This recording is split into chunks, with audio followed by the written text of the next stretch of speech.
Y Carlos, ahora vamos a hablar de Donald Trump y la guerra arancelaria. Aranceles, por cierto, para quienes no tienen muy bien preciso este concepto, son los impuestos, una manera de decirlo, los impuestos que cobra un Estado a los productos importados para que no compitan en condiciones ventajosas con sus productores locales que producen esos mismos productos y a veces se ven imposibilitados de competir con la avalancha de productos importados que son producidos en gran escala y tal vez son mejores y podrían ser hasta más baratos que los locales. Bueno, Donald Trump ha amenazado al mundo con una guerra de aranceles y ya ha tenido una cotización interesante desde la China. Vamos a hablar de todo esto con un gran internacionalista que ustedes conocen bien, Farid Kajat. Farid, buenos días. Buenos Buenos días, días, gracias por la gracias por la invitación. invitación. Empezaba yo diciendo que esto de la guerra arancelaria, que todavía no se ha desatado, puesto que iba a empezar con Canadá y México, pero Trump ha dado un plazo hasta abril, podría llegar a todo el mundo y especialmente a China, y China ha respondido con una frase que quiero citar para provocar tu respuesta. Si lo que quiere Estados Unidos es una guerra arancelaria, una guerra comercial o cualquier otro tipo de guerra, estamos listos para luchar hasta el final. ¿Qué nos espera? A ver, creo que este es un intento de responderle a Trump en sus propios términos, ¿no? Apelando a la hipérbole, pero todo el mundo es consciente de que son bravatas que no tienen mayor credibilidad. Porque, ¿qué quiere decir que estamos dispuestos a pelear una guerra hasta el final? Querría decir, presumiblemente, que estarían dispuestos a escalar hasta el plano nuclear. Y nadie cree que haya algún interés que pueda conseguirse a través de armas nucleares y que amerite el costo de pelear una guerra nuclear. Entonces, hay que tener en cuenta que estas son las bravatas que son el salvo inicial de una negociación. Siempre prefieres hacer creer que negocias desde una posición de fortaleza y no desde una de debilidad. El problema con Trump es que, claro, en una relación uno a uno, Estados Unidos tiene más poder de negociación que cualquier país del mundo, pero Trump está buscando conflictos comerciales con virtualmente todas las economías. Y en ese sentido, esa ventaja inicial se perdería porque Estados Unidos también puede perder sustantivamente una guerra sin cuartel. ¿Cómo está, Farid? Muy buenos días, le saluda Carlos González. Y con estos anuncios, ¿no?, que suenan muchas veces a amenazas que hace Donald Trump, ¿hacia dónde dirigen a Estados Unidos? ¿Hacia dónde? ¿A qué puerto quiere arribar? ¿Qué es lo que busca finalmente Donald Trump cuando hace este tipo de anuncios? A ver, se ha dicho más de una vez que los aranceles terminan siendo un impuesto que paga el consumidor local y no el exportador, como alega Trump, que en economías altamente interdependientes, como la industria automotriz en Norteamérica, las sanciones son un boomerang que termina afectando a tu propia economía, porque los fabricantes de autos norteamericanos los fabrican en ocasiones en México para exportarlos a Estados Unidos, y entonces afectas a empresas americanas y pones aranceles a los autos mexicanos. Y creo que tal vez Trump no lo entienda, pero su entorno sí. Lo que algunos dicen es que Trump está buscando mayores ingresos tributarios por estos aranceles, que haría pagar a extranjeros no porque paguen el costo del arancel, sino porque afectaría la cotización de sus monedas respecto al dólar de una manera que beneficie las exportaciones americanas, y que más adelante Trump va a buscar una negociación país por país, como la que hizo en su momento Reagan. O sea, hay una lógica detrás de lo que está haciendo Trump. El tema para mí, sin embargo, es que el costo va a ser tan alto, por lo menos en una etapa inicial, que no está claro que la población lo acompañe si esta estrategia termina aumentando los precios internamente y generando una recesión, cosas que lo primero ya está ocurriendo y lo segundo parece cada vez más probable.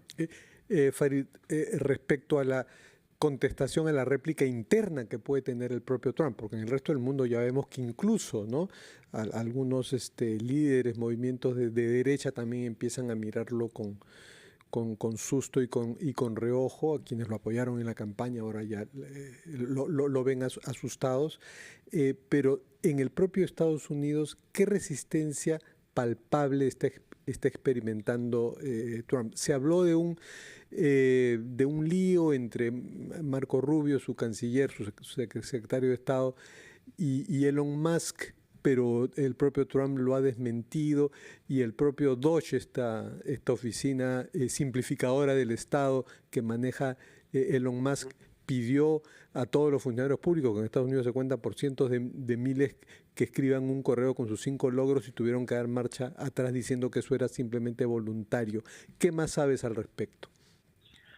A ver, la primera ventaja que tiene Trump es que no tiene para efectos prácticos un partido de oposición unificado. Había un comediante americano, Will Rogers, que decía: no pertenezco a ningún partido organizado, soy demócrata. Los demócratas no han plantado cara. Algunos movimientos sociales han empezado a hacerlo, pero de manera descentralizada y local. Entonces, en este momento lo más importante es la pugna que puede haber dentro del propio gobierno republicano.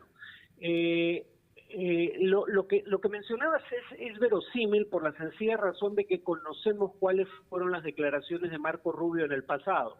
Marco Rubio es un partidario acérrimo de la Agencia Internacional para el Desarrollo, la AID. Marco Rubio estaba a favor de una actitud más hostil al gobierno venezolano, cosa en la que Trump parece haber retrocedido. Sabemos que Marco Rubio ha tenido posiciones en el pasado que entran en conflicto con algunas de las afirmaciones de Trump y algunas de las decisiones de este nuevo departamento de Musk, quien por lo demás no tiene cargo público y no debería tener la prerrogativa de despedir gente, no tiene por qué, cómo, ¿no? No tiene atribuciones para hacerlo, pero sí me parece verosímil, porque Rubio no ha dicho nada en público, lo cual habla mal de él, pero tal vez sí esté haciendo ese tipo de críticas en privado, entre otras razones, repito, porque son conscientes de que las políticas en curso van a generar inflación y recesión y una estanflación, o sea, una recesión con inflación es algo que Estados Unidos no ha padecido desde la década del 70 y suelen ser particularmente destructivas. Señor Farid Cajat, por favor, vamos a seguir conversando sobre este tono y anuncios de Donald Trump, el presidente de Estados Unidos, crean pues un clima de tensión en el ámbito internacional. Señor Cajat, el presidente Trump anunció, ¿no?, el incremento de aranceles a México, pero luego habló, ¿no?, se comunicó con la presidenta de México y lo que se dijo después era que se había suspendido el incremento de los aranceles hasta el 2 de abril. Yo le consulto, ¿esto no le quita un poco de seriedad a la personalidad autoritaria que tiene el presidente de Estados Unidos? Sí, porque la buena suerte es que aunque Donald Trump tiene una visión de la realidad absolutamente sesgada, por ejemplo, cree que la Unión Europea se formó para fregar, usó un término más colorido, a Estados Unidos, cuando la realidad histórica es que Estados Unidos promovió la Unión Europea como un aliado al que quería fortalecer para que no fuera objeto de la influencia perniciosa del comunismo soviético. Pese a que tiene esta visión sesgada de la realidad, hay señales que sí entiende. Él siempre, desde su primer gobierno, ha dicho que el desempeño de la Bolsa de Valores era una señal de lo bien que conducía la economía. Bueno, cada vez que ha anunciado aranceles a México y Canadá, la Bolsa de Valores ha caído, sobre todo, como mencioné, la industria automotriz, y ahí es cuando retrocede, pero claro, creo que hay una estrategia detrás de lo que está haciendo y tarde o temprano va a aplicar algunas sanciones, salvo que la economía caiga significativamente, porque lo que hay que tener en cuenta es que Trump se precia de ser impredecible, y eso tal vez le ayude en negociaciones bilaterales con países como China, pero lo último que necesitan los inversionistas es una situación en la cual el presidente sea imprevisible.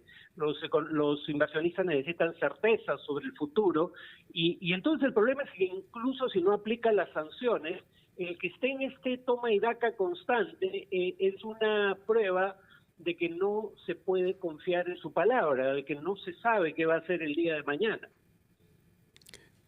Farid, mencionaste la Unión Europea. A propósito de la Unión Europea y más allá del tema arancelario, hay algo que le preocupa más a la Unión Europea, que es la posibilidad de que Rusia haga un pacto con Estados Unidos sobre Ucrania que la deje en una gran ventaja y de que tenga apetitos expansionistas más allá de Ucrania, como en algún momento en el pasado cuando la Unión Soviética influyó sobre algunos países de la actual Europa del Este, se demostró.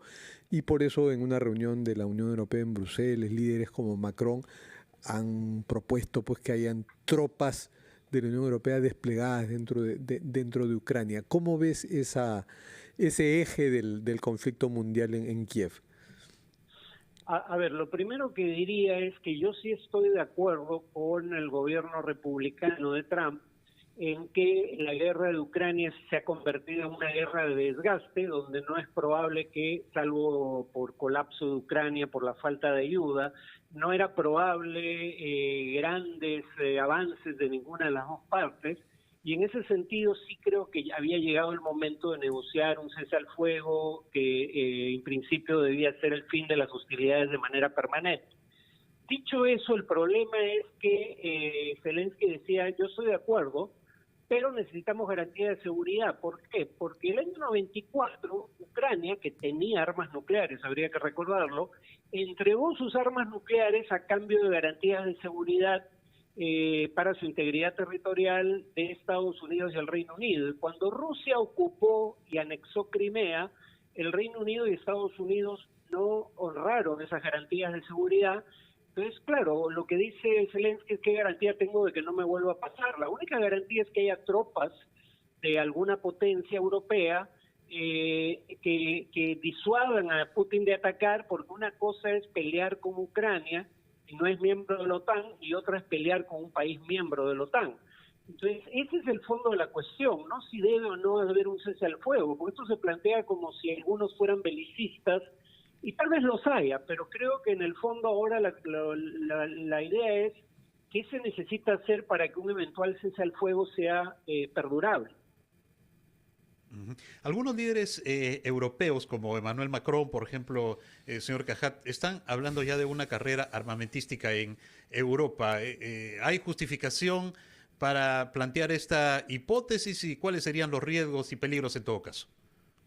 A ver, el punto aquí es el siguiente. Se dice que Europa tiene que aumentar su gasto en defensa porque ya no puede contar con Estados Unidos como garante de su seguridad.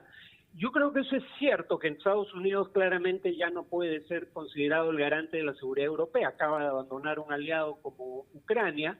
Pero por otro lado también se exagera, digamos, el riesgo para Europa, porque Putin puede querer reconstituir la Unión Soviética, pero no tiene los medios para hacerlo. La Unión Europea tiene un PBI que es que serán 9, 10 veces el PBI de Rusia, tiene un gasto de defensa que es casi 3 veces el gasto de defensa de Rusia, tiene potencias nucleares, bueno, tiene Francia, y aunque ya no es parte de la Unión Europea, para esos menesteres también cuenta el Reino Unido, que también tiene arsenales nucleares.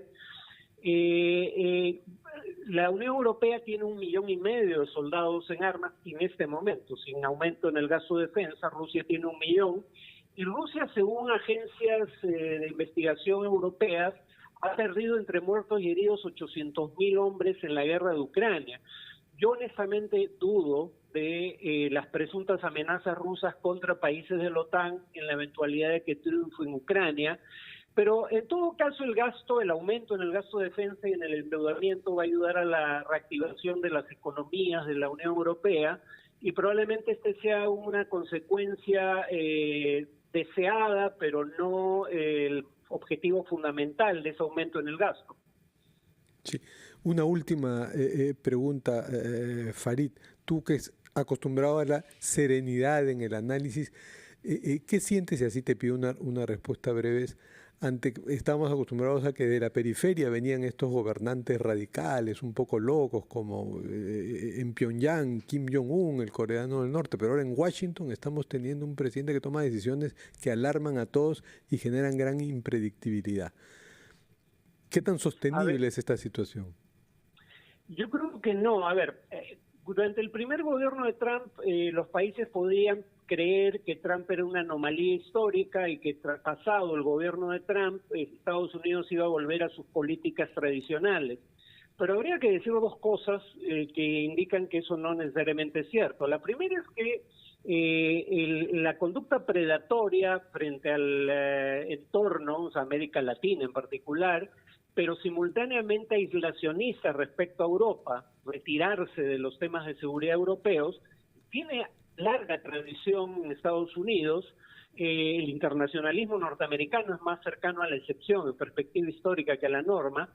Y en segundo lugar, ya no se puede seguir pensando que Trump es una anomalía histórica. Acaba de ser reelegido con mayoría del voto popular. Y entonces lo que va a terminar consiguiendo Estados Unidos es que los países no quieran volver a estar en esta situación y van a buscar otros socios comerciales, otras fuentes de inversión, sistemas de pago que no sean el SWIFT, que pasa por el sistema financiero americano. Van a buscar depender lo menos posible de Estados Unidos para no estar expuestos a este tipo de amenazas constantes del gobierno americano. Creo que a largo plazo lo que hace Trump va a ser contraproducente para su propio país. Muchas gracias, Farid Cajat. Ha sido un buen fin de programa, Carlos, y nos vemos ya el próximo domingo contigo, pero tú te quedas en domingo de fiesta. Efectivamente, Fernando, siempre un gusto compartir contigo las mañanas en ampliación de noticias. Ciertamente, usted continúe con nuestra programación. Yo me quedo, vamos con Domingo de Fiesta con el padre Gerardo Aste. Muy buenos días, pero antes el gran resumen de la hora. Buenos días.